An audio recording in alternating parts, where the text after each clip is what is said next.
그렇게 하실 줄 믿습니다.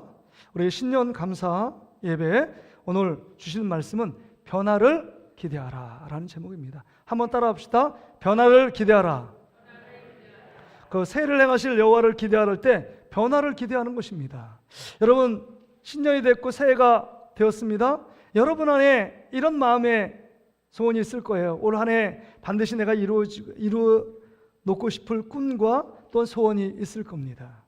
뭐 가정적으로 가계 경제는 어느 정도 됐으면 좋겠고, 우리 자녀들이 어떻게 됐으면 좋겠고, 우리 직장과 사업장 일터는 어떻게 됐으면 좋겠다라는 기대와 꿈이 있을 겁니다. 또 개인적으로 어떤 신앙의 모습이 이렇게 바뀌었으면 좋겠다, 이렇게 새로워졌으면 좋겠다라는 개인적인 어떤 목표, 그것들이 있을 겁니다. 그런 의미에서 우리가 어떤 꿈과 어떤 기대와 어떤 목적을 갖고 삶을 살아야 되는지, 정말 주님이 원하시는 그것은 무엇인지를 정말 오늘 본문의 말씀을 통해서 우리에게 주신 교훈을 함께 받자는 것입니다. 오늘 본문에 보면 여러분이 다 알고 있는 것처럼 물이 포도주로 바뀌는 놀라운 기적의 사건을 예수님께서 첫 번째로 지금 베풀고 있습니다. 공생의 사역의 첫 번째 기적의 사건이 물이 포도주로 변하는 사건입니다. 그런데 여러분, 오늘 본문의 배경은 그렇습니다.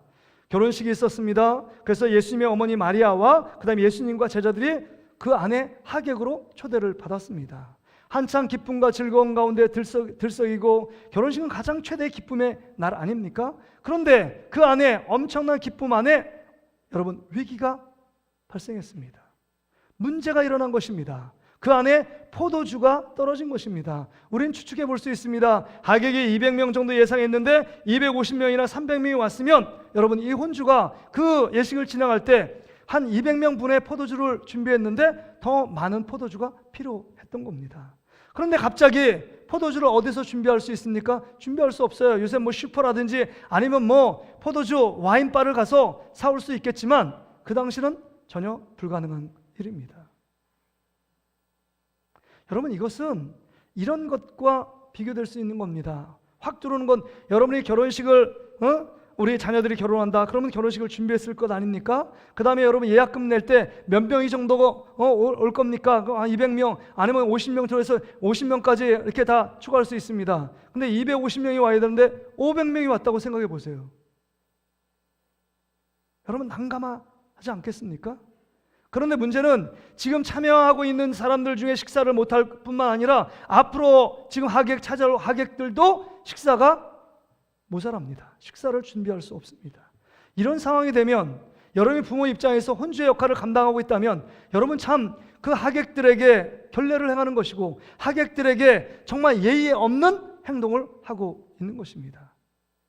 자신의 본의의 뜻도 아니지만 그 일들이 벌어지고 있는 것입니다. 얼마나 미안할까요? 얼마나 죄송할까요? 얼마나 힘들까요? 아마 날씨 뜨거워서 그 하객들이 그냥 빈소로 돌아가며 식사도 끊길 때가 됐는데 식사를 못하고 돌아간다면 여러분 마음이 얼마나 힘들겠습니까?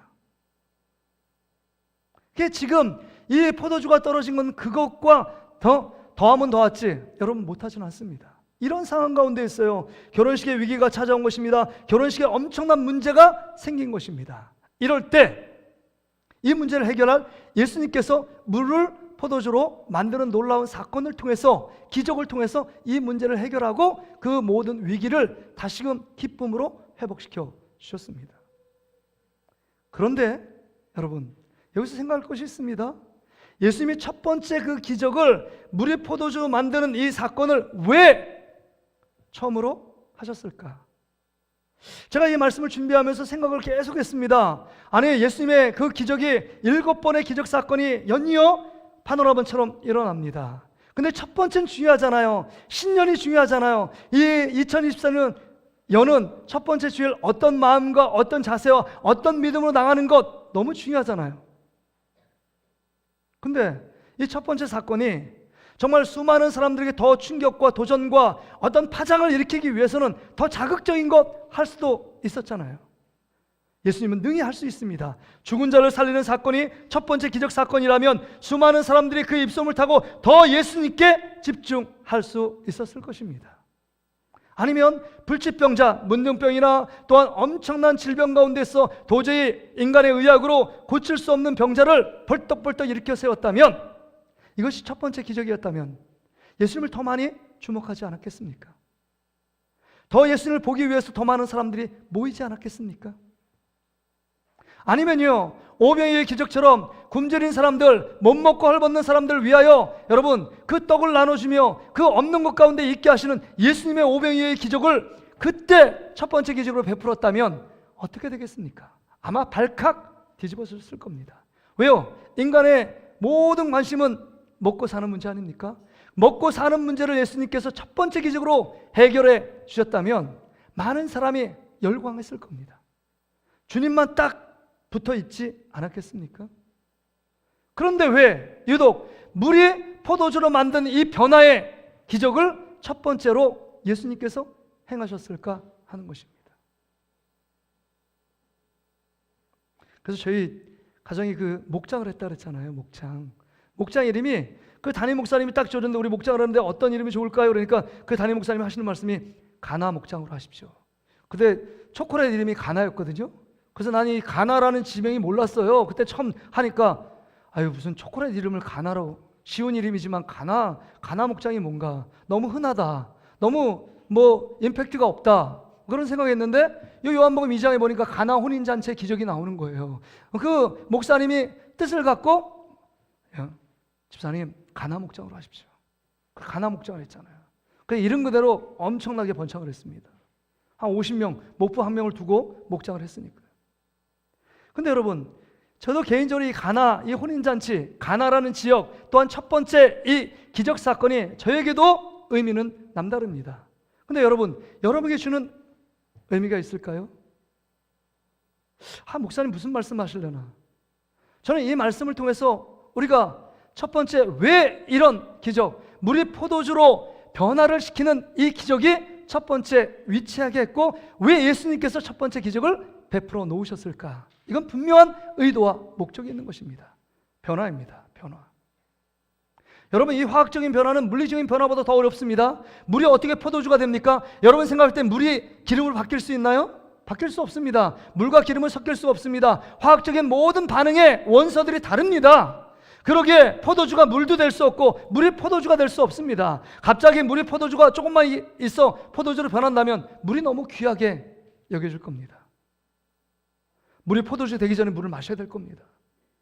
포도주가 조금 있다면 물로 바뀌면 포도주를 마시기 원하는 사람들은 아주 난감하게 되지 않겠습니까?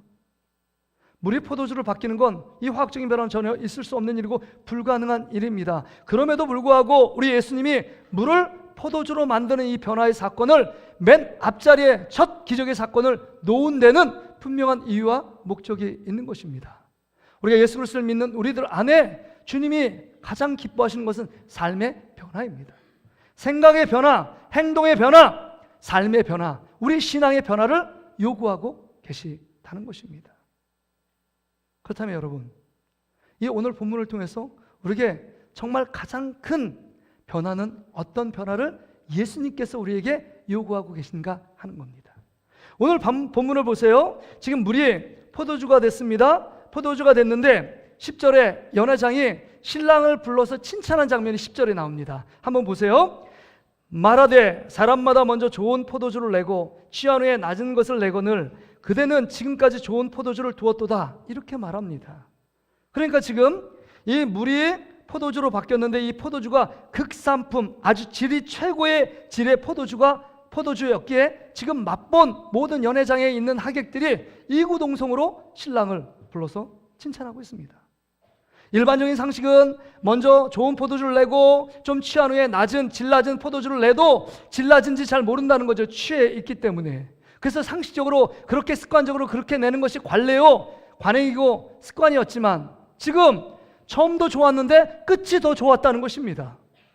마지막 연애를 마칠 때 이 포도주를 먹었는데 너무 좋은 포도주로 놀라고 있는 것입니다. 이게 지금 변화입니다. 근데 여러분, 여기에 좋은 포도주를 먹고 있는 이 하객들은요, 거기 초대받은 그 손님들은 그게 원래 포도주인 것처럼 아마 알고 있었을 겁니다. 근데 여러분, 그 근원이 뭐죠? 돌 항아리에 6개 채우는 물로 만든 포도주입니다. 도랑아리 여섯은 어떻습니까? 고대시대에 여러분 집집마다 여러분 도랑아리 하나가 있었어요. 거기다 물을 채웁니다. 빗물을 채우든지, 사막시대에 물이 귀하잖아요. 그러기에 물을 채웁니다. 그 채운 물은 뭘로 쓰느냐? 우리의 식음수로 쓰는 것이 아닙니다. 음용수가 아니에요. 먹는 물이 아니라 손과 발을 닦고 그 다음에 정말 지저분한 데를 청소하는 청소의 물입니다. 한마디로 하면 지저분한 물이고 더러운 물입니다. 절대로 물을 먹으면 안 됩니다. 절대로 그걸 퍼서 주면 안 될 뿐만 아니라 그것을 먹으면 안 돼요. 이게 우리의 변화 아닙니까?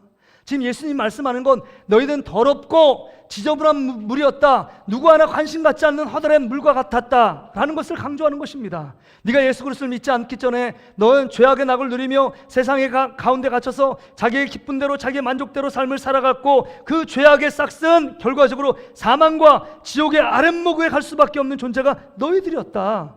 너희들이 언제 하나님을 찾았고 하나님을 섬기는데 기뻐한 적 있냐? 없었다는 것입니다. 너의 물은 더러운 물이었고 지저분한 물이었다. 너가 그런 상태에 있는 자들이다.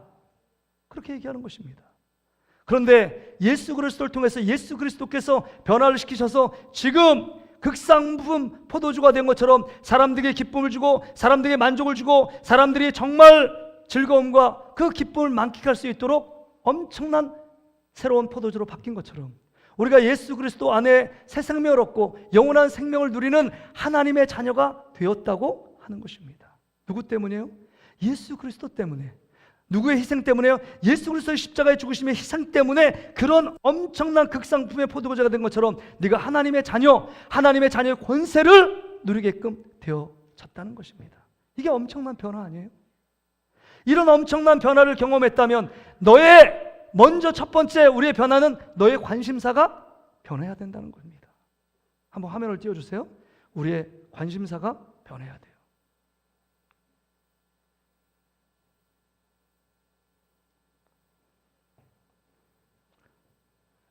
지난주 했던 거를 찾네요.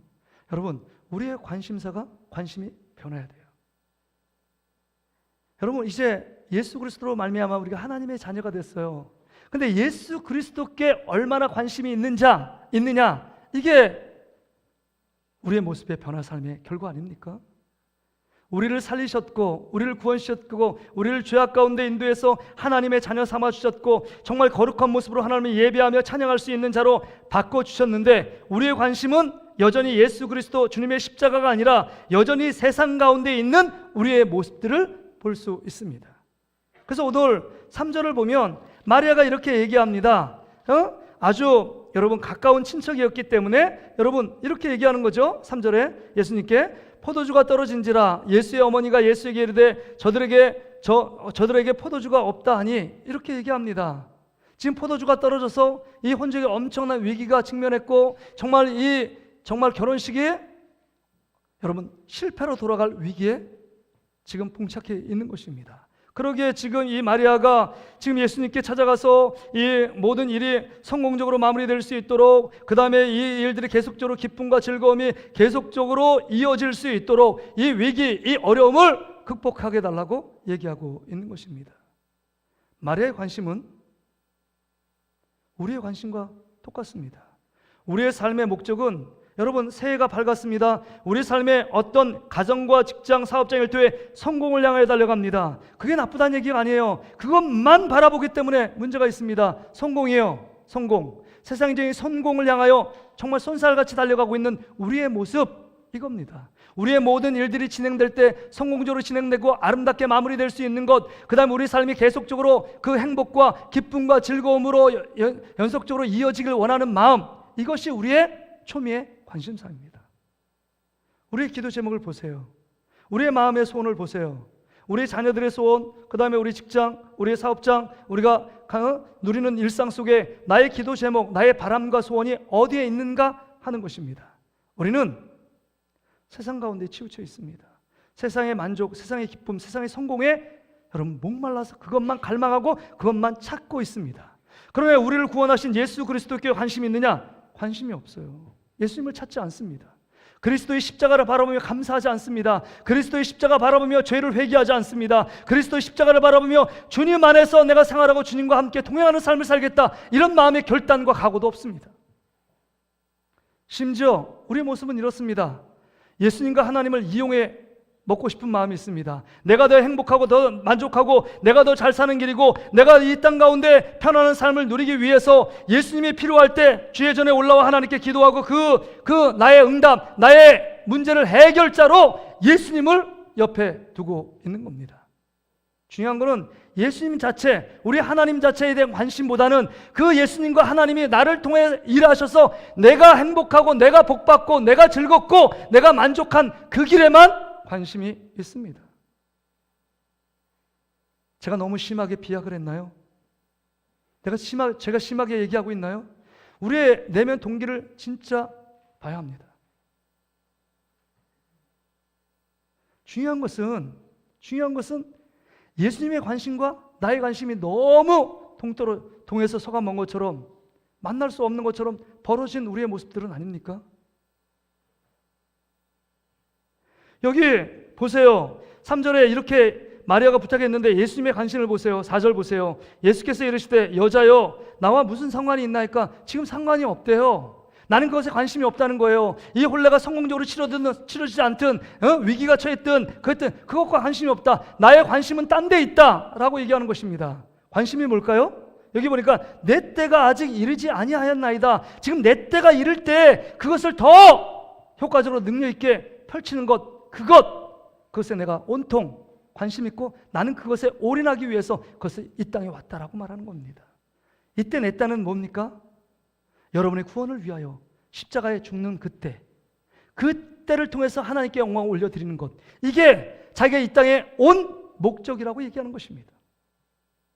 여러분의 구원을 위해서, 여러분의 죄사함을 위해서, 여러분의 영생을 위해서, 진정한 참 변화되어 하나님 안에서 행복한 삶을 누리기 위하여 내 때를 바라보며 지금 왔지, 이 지금 성공적으로 일을 치러지고 모든 일이 순리대로 형통한 축복을 받기 위해서 너희들의 필요만 채우기 위해, 잠시 잠깐의 필요를 채우기 위해 내가 지금 여기에 있는 것이 아니라고 말하는 것입니다. 주님은 우리의 구원을 위해 십자가에 살을 찢고 피를 흘리는 것, 주의 말씀에 끝까지 순종하여 그 때를 향하여 차분히 차근차근 그 일들을 진행합니다. 3년의 공생의 생활을 계속적으로 예루살렘을 향하여 고난받고 죽음받을 그 일을 향하여 준비하고 있습니다. 겟세마네 동안 땀방울이 핏방울 되도록 기도하는 모든 것은 내 때를 이루기 위한 준비 과정이었습니다. 예수님의 온통 관심은 살리는 것이고 관통은 변화되는 것인데, 이 관심은 오직 십자가에 죽는 것, 우리를 위해 십자가에 죽는 것, 나를 위해 십자가에 돌아가시는 것, 그거에 온통 관심이 있었습니다. 그렇다면 여러분, 믿음의 본을 따라가는 예수님이 그것에 관심이 있다면 나의 관심은 무엇이냐 하는 것입니다. 예수님은 하나님의 뜻에 관심이 있고 정말 인류를 구원하는 것에 관심이 있고 영적인 일에 관심이 있는데, 우리 예수 그리스도를 따르는 우리들은 여전히 예수님에 관심 없고 세상에 관심 있고 세상의 성공과 만족과 쾌락과 그 죄악의 낙을 누리는데 관심이 있습니다. 예수를 바라보면서도 하나님 앞에 나의 죄를 짓는 모습을 끊지 않고 회개하지 않는다면 예수님은 관심 없는 것입니다. 올 한해 정말 예수님의 관심을 갖고 예수님을 닮아가기 위한 그 거룩한 목적이 우리 안에 있는가 하는 것입니다. 우리는 성공에 관심이 있지 주님을 닮아감, 거룩함에 관심은 없습니다. 근데 중요한 것은 성경의 원리는 이 먹고 사는 빵의 문제에 관심 갖지 말라 이렇게 말한 적이 없습니다. 주기도문에 일로 갈 양식을 위해 기도하라 그랬습니다. 예수님이 가르쳐준 기도 아닙니까? 그럼에도 불구하고 지금 우선순위가 하나님이 없고 하나님 없이 나의 삶에 우선순위가 있기 때문에 우리 삶이 타락하고 변질되는 것입니다. 변화가 없는 그곳엔 변질이 따릅니다. 타락이 따르는 것입니다. 우리는 개혁을 늘 예수 그리스도 안에 새로워지지 않으면 우리는 정체되는 것이 아니라 타락하고 있는 것입니다. 새로워지는 것이 아니라 지금 뒷걸음질 치고 있는 것입니다. 그러기에 여러분, 우리의 관심사가 무엇인지를 다시 한번 돌아봐야 합니다. 새해를 주셨는데 나의 관심이 뭐에 집중하고 있는가? 내가 지금 자랑하는 것, 그것이 관심입니다. 여러분이 제일 가장 많이 말하고 있는 것, 여러분의 최대의 관심사입니다. 사도 바울은 십자가만 자랑하겠다고 얘기했습니다. 예수 그리스도와 십자가의 죽으심, 그것 외에는 다른 것을 알지 않기로 작정했다고 했습니다. 예수 그리스도를 믿는데, 예수 그리스도를 얻는데, 예수 그리스도를 섬기는데 방해되는 모든 문화적인 지식을 배설물로 여기겠다고 얘기합니다. 왜요? 예수 그리스도를 얻고 그 모든 것을 다 잃기 위해서입니다. 우리는 너무 거꾸로 가는 거 아닙니까? 예수님은 버려도 내 삶은 이루어져야 되고 세상의 성공을 향해 달려가고 있는 우리의 모습이요. 성경은 얘기합니다. 네가 진짜 하나님 앞에서 진정한 성공을 원하느냐? 이 땅 가운데 또한 내색 가운데도 성공적인 삶을 원하냐? 먼저 그의 나라와 의를 구하라. 하나님을 찾고 예수 그리스도에 먼저 관심 가지면 네가 걱정하는 모든 일도 내가 채우리라. 이게 마태복음 6장 33절의 말씀 아닙니까? 예수 믿고 구원받고 천국 간다는 건 믿는다면 이 말씀도 믿어야 되지 않습니까? 삶의 우선순위가 무엇입니까? 나의 진정한 관심은 무엇입니까? 관심을 변화시키고 바꿔야 합니다. 그럴 때 진정한 그리스도인의 삶, 하나님의 자녀다움의 그 놀라운 축복이 우리 가운데 있다는 겁니다. 한마디로 말해서 우리의 관심을 예수님께 두라는 것입니다. 그리스도의 십자가에 두라는 것입니다. 십자가는 기독교만 상징이 아니고 교회 종탑에 밤에 그냥 비치는 빨간 불, 십자가 종탑만이 아니라 우리 안에 그 십자가의 사랑 때문에, 그 십자가의 은혜 때문에, 그 십자가의 능력 때문에 우리가 구원을 받고 영원한 생명을 누리고 정말 사단의 종로로 타는 우리들이 하나님의 자녀가 되는 놀라운 변화를 이룬 것은 주님의 십자가의 희생과 십자가의 헌신이었습니다. 그렇다면 여러분, 우리가 어떤 것에 관심 갖느냐? 여러분 종종 매스컴을 통해서 이런 기사를 읽잖아요. 어떤 꽃다운 나이에 이번에도 뭐 연대인가 어디 다니는 학생이 사고로 죽었습니다. 뇌사 직전이에요. 뇌사 판정을 받고 이제 그 장기 뭐 망막 이런 것들에서 뭐 7명의 새로운 생명을 구하고 아름답게 삶을 마감했다. 이런 얘기 나오잖아요. 여러분들이 한번 생각해 보세요. 여러분의 죽어가는 심장을 이식받고, 여러분이 죽어가는 간을 이식받고, 여러분 눈이 보이지 않는데 망막을 이식받았다면, 새로운 생명으로 살고 있다면, 예수의 생명으로, 예수의 은혜로 내 안에 하나님의 자녀인 놀라운 권세가 내 안에 있었다면, 여러분의 삶이 평범한 삶입니까? 특별한 삶이잖아요. 하루하루 내가 보지 못한 사람이 보게 되고 뛰지 못했던 심장이 뛰게 되는 그 인생 가운데 내가 어떤 것에 관심 갖겠습니까? 그 생명을 뛰게 한 내게 생명의 은인에 대해서 감사한 마음이 있지 않겠어요? 난 더불어 사는 인생이야. 그 자의 희생과 그 자의 헌신이 없었다면 내가 어떻게 살 수 있을까? 우린 너무나도 쉽게 예수 그리스도의 은혜를 망각합니다. 하나님이 우리 가운데 얼마나 사랑하신지를 잊고 살고 있습니다. 그래서 늘 보여지는 세상의 가치에 따라 그것에 관심 갖고 그것이 없어지면 늘 울고 슬퍼하고 그것이 조금 있으면 웃습니다.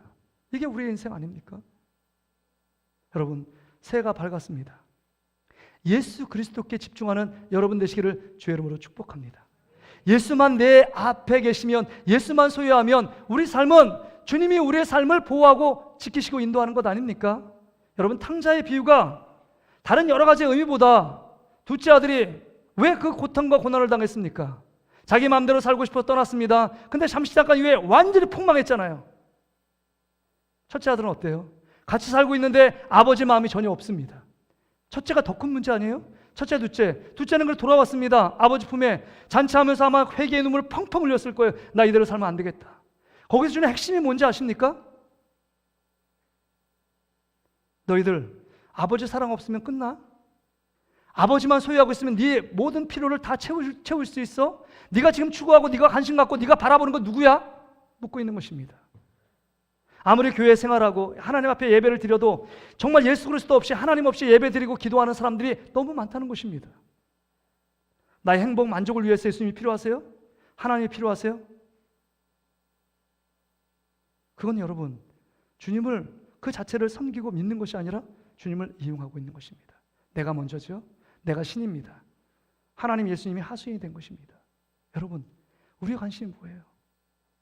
이거는요, 저부터 들어야 될 말씀입니다.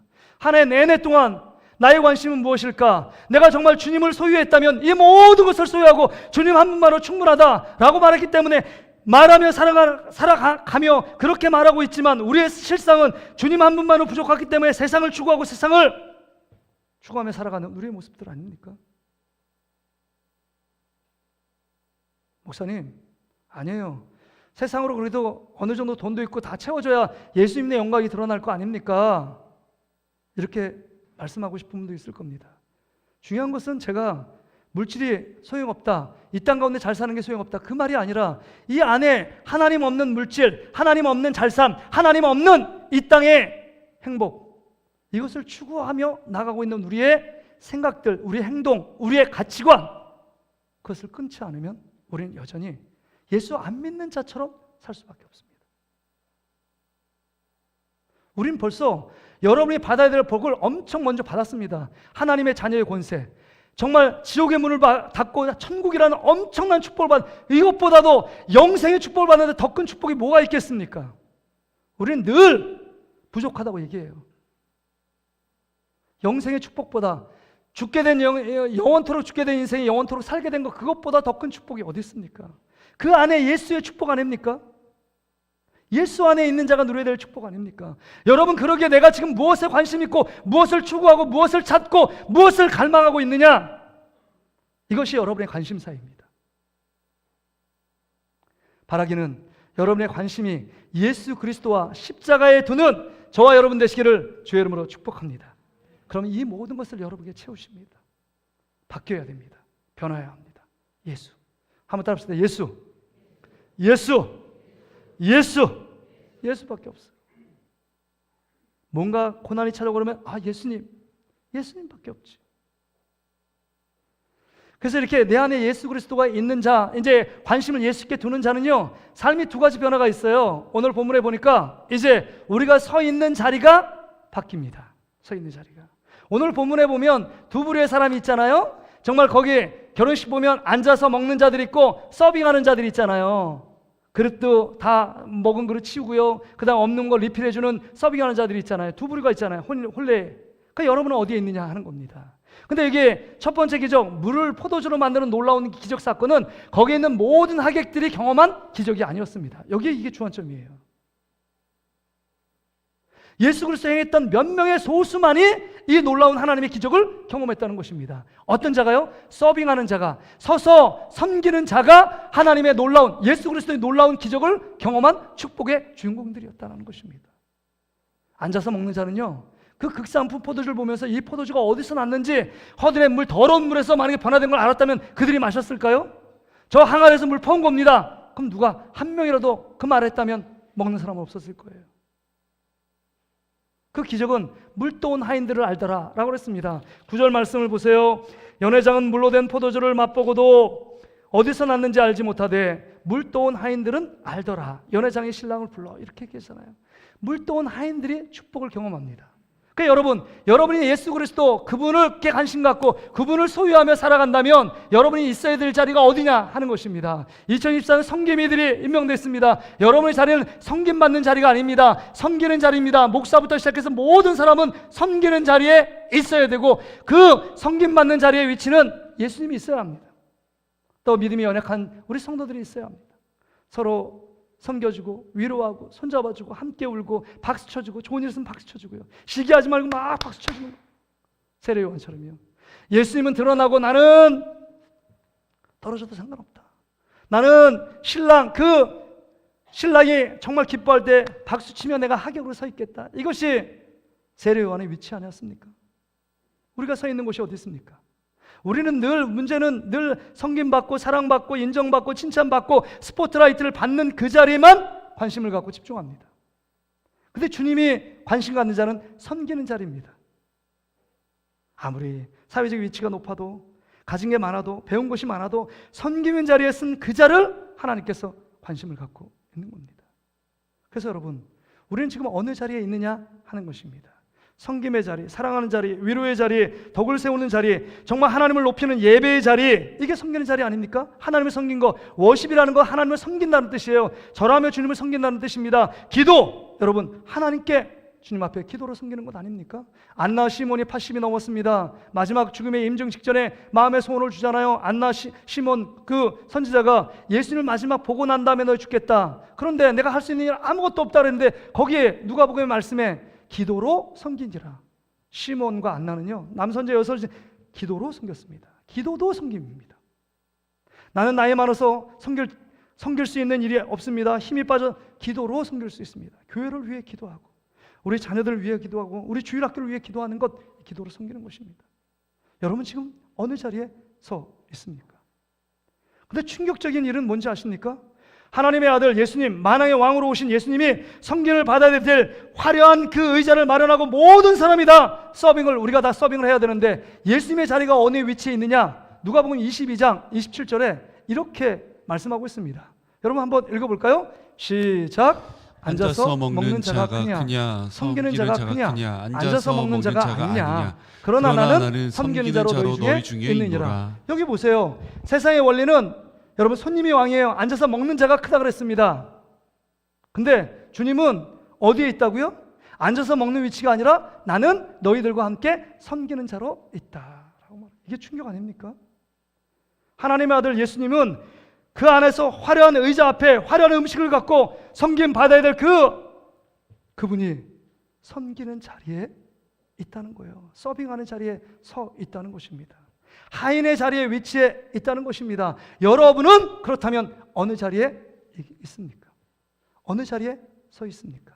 어느 자리에 서 있는 위치를 좋아하십니까? 바라기는 우리 동시교회, 우리 사랑하는 모든 성도들은 섬기는 자리에 서 있기를 주의 이름으로 축복합니다. 두 번째는요, 예수 그리스도를 소유하고 예수님께 관심을 갖는 사람들은요, 당연히 어떤 변화가 있느냐? 우리 안에 예수님의 자리가 변해야 합니다. 자 보세요. 지금 여기 이 결혼식에 보면 여러분 혼주가 있고 그 다음에 하객들이 있잖아요. 지금 하객된 예수님께 지금 육신의 어머니 마리아가 여기 지금 포도주가 떨어졌다는 얘기를 해요. 그러니까 예수님이 궁유리 여기서 마지막에 정말 그 마리아가 얘기하잖아요. 하인들에게 예수님 뭐라고 말해도 순종해라. 그런 말까지 하고 있습니다. 그 예수님이 그 위기에 직면한 그 혼례식을 성공적으로 마무리하잖아요.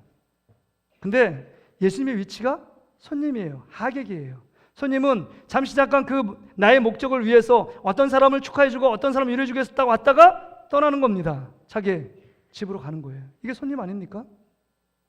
근데 우리의 인생의 문제는 예수님이 지금 손님 와서 이 일시적인 문제가 해결됐지만 우리의 늘 연속적인 문제들이 많잖아요. 크고 작은 문제들을 늘 우리 직면하잖아요. 그때마다 필요할 때마다 예수님 끌어 쓰실 거예요? 손님 대신 예수님 오셔서 이 문제 해결해 주십시오. 아유 내가 잊고 있는데 예수님 이거 큰일 났습니다. 일로 오십시오. 이 문제 해결해 줘야 됩니다. 지금 우리가 이러고 있는 것 아닙니까? 예수님은 여러분 위치에 손님으로 밖에 서 있습니까? 아니면 우리 안에 주인으로 왕으로 서 계십니까? 내 안에 예수님의 위치가 바뀌어야 합니다. 우리가 필요해서 그 손님으로 대우하며 밖에 이 엄동설안에 덜덜 떨도록 만들고 필요할 때만 예수님을 구워 쓰고 있는 우리의 모습들, 이거 아니라는 거잖아요. 근데 우리가 이렇게 될 수 있다는 겁니다. 그 소아시아 요한계시록 2장 3장에 그 7개 교회의 샘플이 나오잖아요. 근데 마지막 교회는 라오디아 교회는 여러분 칭찬이 하나도 없어요. 책망만 나옵니다. 그런데 제일 잘났대요. 제일 큰 교회입니다. 근데 믿음이 좋고 나는 하나님을 잘 섬기고 하나님을 예배하고 하나님을 잘 섬기고 예배했기 때문에 이 경제적인 축복을 주었다. 나는 나의 인생에 부족함이 없고 하나도 약함이 없다 라고 그들이 고백해요. 자기 잘났다고, 신앙생활 잘하고 있다고 엄청난 착각에 빠져 있습니다. 근데 결론은 뭐냐?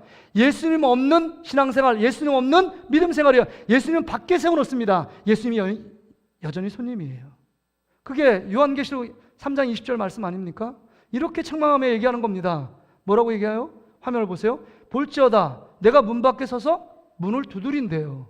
지금 예수님이 문 밖에 서서 두드릴 그 위치예요. 우리의 마음의 중심에 오셔서 우리를 다스리고 주님의 뜻에 순종하며 나가야 될 위치고 주님을 섬겨야 될 위치인데 문 밖에서 지금 문을 두드리고 있다는 것입니다. 내가 네 안에 들어가기 원하고 너를 통해서 하나님의 뜻, 하나님의 기적을 나타내길 원한다 라도 시원찮을 판에 예수님을 문 밖에 세워놓습니다. 이제 예수님이 너의 주인이 되길 원하신다는 거예요. 누구든지 내 음성을 듣고 문을 열면 그에게로 들어가 그와 더불어 먹고 그는 나로 더불어 먹으리라. 주인 되어 내가 예수님의 상에서 함께 마시고 천국의 기쁨을 누리게끔 하겠다라고 말씀해 주는 것 아닙니까? 그럼에도 불구하고 예수님이 라오디아 교회에 손님으로 서 있습니다. 손님이에요.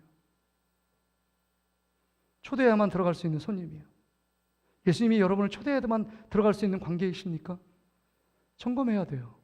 우리 안에 예수님의 위치가 어떤지를 보아야 합니다. 어떤지를 보아야 돼요. 바라기는 우리 사랑하는 우리 동신교회 모든 성도들은 예수님이 주인된 자리에 서는 여러분 되시기를 주의 이름으로 축복합니다. 우리 예수님으로 말미암아 구원받고 영원한 생명을 누렸잖아요. 그러기에 내 삶의 주인, 이제 예수 그리스도를 말미암아 죄의 종로로 탔고 죄의 자녀, 사단의 자녀였던 우리들이 예수님의 자녀로 된 것 아닙니까? 이제 신분이 변화된 거예요. 예수님이 우리 주인이고 왕이십니다. 그래서 여러분, 근심과 걱정, 두려움이 찾아오는 이유가 뭘까요? 여전히 예수님을 손님으로 모시고 있기 때문입니다. 주인이라면 그 모든 문제 근원에 주님의 앞에 맡기고 나가면 아무리 어려워도 주님이 해결할 줄 믿고 믿음으로 달려가는 사람은 아무리 풍전등과 같은 그 상황 가운데서도 영혼의 질서가 있고 영혼의 평화가 있어요.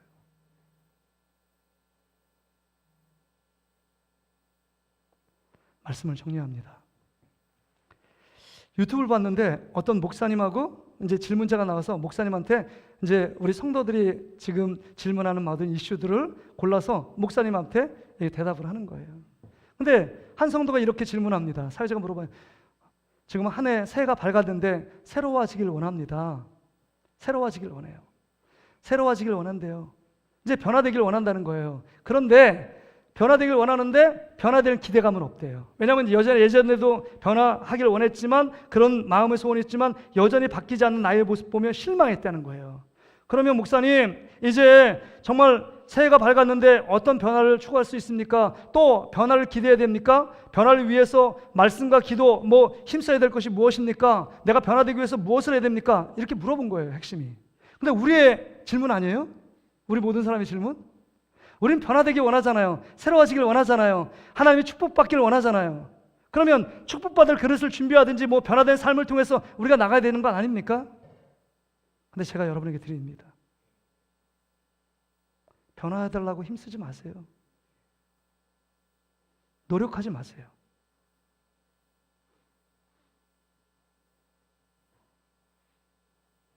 말씀 보려고 기도하려고 노력하지 마세요. 예배 열심히 드리려고 노력하지 마세요. 하면 할수록 안 돼요.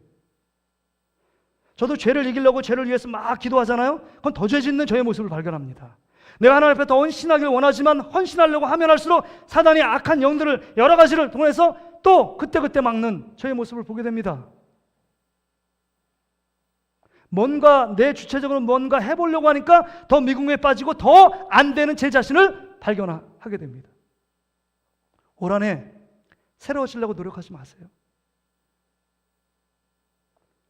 제 말은 여러분 그냥 살으라 이런 말이 아닙니다.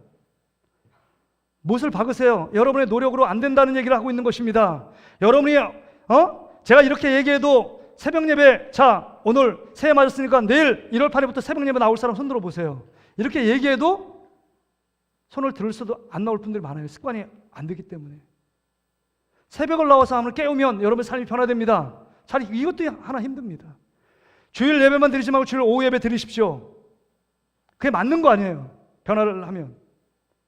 근데 변화를 하려고 노력하면 노력할수록 안 된다는 나의 모습이, 그거 벗으면서 실망하잖아요. 그러니까 아싸리 기대도 안 한다. 난 변화될 거 꿈도 안 꾼다. 그 여러분의 삶 속에 변화를 왜 기대하자면 지금 익숙한 패턴이 너무 좋은 거예요. 익숙한 것이 성과 진리가 아닌데 불구하고 익숙한 것이 진리인처럼 그거 꼭 붙잡고 있습니다. 그 새벽기도 안 나오는 사람 새벽기도 계속 안 나와요. 주일 예배만 드리는 습관이 있는 사람 주일 예배만 드립니다. 이게 변화하려고 하지 마세요. 저를 보세요. 밑에 보지 마세요. 변화하려고 애쓰지 마세요. 오늘 충격받아야 돼요. 기도하려고 하지 마세요. 말씀 보려고 하지 마세요. 예배 더 많이 드리려고 하지 마세요. 그 다음에 제가 제안합니다. 변화는요, 예수님이 시키는 것입니다. 물이 포도주로 바뀔 수 있는 것은 불가능해요. 예수님만이 할 수 있습니다. 여러분의 삶이 진짜 그리스도인의 모습으로 변화되기 위해선 예수님을 만나야 합니다. 예수님의 가치를 알아야 합니다. 현세적인 가치가 너무 맨날 그 보여지는 가치에 시달려 보니까 세상의 성공이 목표예요. 근데 우리 예수 그리스도 내세적인 가치, 미래적인 가치, 예수를 만나 엄청난 그 기쁨과 가치를 누리고 깨닫는다면 삶이 변화되지 말라고 해도, 기도하지 말라고 해도 기도합니다. 여러분 앞에 금덩어리가 있고 그 다음에 다이아몬드가 있습니다. 여러분 뭘 선택하시겠어요? 둘 중에 하나만 선택하라면 뭘 선택하겠어요? 다이아몬드요? 왜 금을 설치 안 합니까? 금이 골드바가 얼만데? 왜요? 가치가 다르잖아요. 가치가. 이 두 가지 중에 선택하는데 가치가 뛰어난 이 다이아몬드를 선택하지 않는 사람은 바보입니다. 우리 어린이들 그렇잖아요. 어린아이들은요 가치를 몰라요. 반짝반짝 500원 동전을 딱 주고 만원짜리 배추잎을 주잖아요. 그럼 뭘 선택하는지 아세요? 500원짜리 동그란 반짝반짝한 걸 선택합니다. 그거 손에 딱 쥐고 얼마나 행복해하는지요. 이게 우리의 모습 아닙니까? 가치를 모르는 거예요. 진짜 예수 그리스도를 만난 자는 그 농부가 밭 갈다가 보배를 발견했어요. 발견하니까 뭐 시키지도 않았는데 자기 집안살이 집 팔고 다 팔겠다는 거예요. 그러니까 아내하고 자녀들이 아빠 미쳤나 봐. 왜 그래? 변화돼요. 갑자기 하루 만에 헷가닥 바뀌었습니다. 생각이 달라요. 행동이 다릅니다. 뭐라고 짜증내도 짜증이 안 나요. 왜요? 보배만 생각하니까요. 그렇게 욕하고 그렇게 짜증내고 힘들 때 뭐라고 막 불평하면 니들 왜 공부 안 하니 막 잔소리 하시던 분이 전혀 잔소리가 안 나요. 왜냐면 엄청난 보화를 발견하니까 그것도 아니야. 니 알아서 해. 그래 괜찮아. 왜요? 엄청난 것을 발견했어요. 예수 그리스도를 만나는 엄청난 보화, 하나님의 아들 되고 하나님의 자녀들은 엄청난 보화를 예수 그리스도를 발견하다 보니까 그 예수 그리스도 살아계신 예수님을 만나니까 내 삶이요 바뀌지 말래도 예수님께 더 나아가고 싶어요. 더 기도하고 싶어요. 더 말씀 보고 싶어요. 베드로, 요한, 야고보부터 시작해서 12 제자들이요 그렇게 예수님 앞에 예수님 십자가에 못 박을 때 다 떠나고 예수를 부인하고 나갔는데 마가다락방에서 성령을 경험하고 하나님의 영이 그들 가운데 임하니까요 예수님을 죽였던 무리 대스형과 서기관들이 그 앞에 있음에도 불구하고 당신들이 예수님을 죽이고 우리가 예수님을 죽인 거라고, 우리가 예수 그리스도를 믿음으로 부활하심처럼 우리도 함께 부활의 영광과 기쁨을 나갑시다 라고 전하잖아요. 부활을 전하지 말라고 협박하며 겁박했지만 그걸 아랑곳하지 않습니다. 죽음이 두렵지가 않아요. 어떤 것도 두렵지 않습니다. 삶이 변한 거예요. 변화되고 싶은 게 아니라 변화될 노력을 한 것이 아니라 내 안에 성령이 경험하고 예수님을 만나고 그러니까 그 만남의 기쁨 때문에 예수님께 주신 말씀이 생각나는 거예요. 주의 전에 올라와 하나님을 찬양하는 게 너무 기쁨인 거예요. 기도하는 그 자리가 진정 내 자리인 거예요. 세상의 죄악 가운데 있는 그 자리가 내 자리가 아니고 너무 낯설어서 이제 주님이 원하는 그 자리에 있는 겁니다. 이게 변화예요. 그래서 변화를 기대하는 거예요. 내가 변화시키는 게 아니라 주님이 변화를 시키는 것을 기대하라는 겁니다. 우리의 몸을 주님께 맡기는 것입니다. 우리가 할 일은 주님 나를 변화시켜 주십시오. 성령으로 충만케 하십시오. 마가다라에 임했던 성령의 충만함이 그 인생 존재 자체를 바꿔놓은 것처럼 좋아했던 기호가 바뀝니다. 그들의 사명이 바뀝니다. 그들이 추구하는 가치관이 바뀝니다. 예수밖에 없잖아요. 예수밖에. 그럴 때 그 인생이 주님 앞에 멋지게 쓰임받는 인생 되지 않았습니까? 그렇다면 여러분 올 한 해 가계 경제의 돈을 위해서 기도하는 것, 그것도 중요합니다. 건강을 위해서 기도하는 것도 중요합니다. 여러 가지 직장과 취업과 대학의 문을 열어달라고 우리의 삶을 위해서 기도하는 것 중요합니다. 그런데 더 중요한 것은 그 모든 것을 이루실 주님이 여러분 마음속에 주인으로 모시고 있는가? 주님이 여러분의 삶을 변화시키고 있는가? 주님이 내 삶의 주인이신가? 나는 진짜 어느 위치에 있는가? 그 자신을 돌아봐야 한다는 것입니다.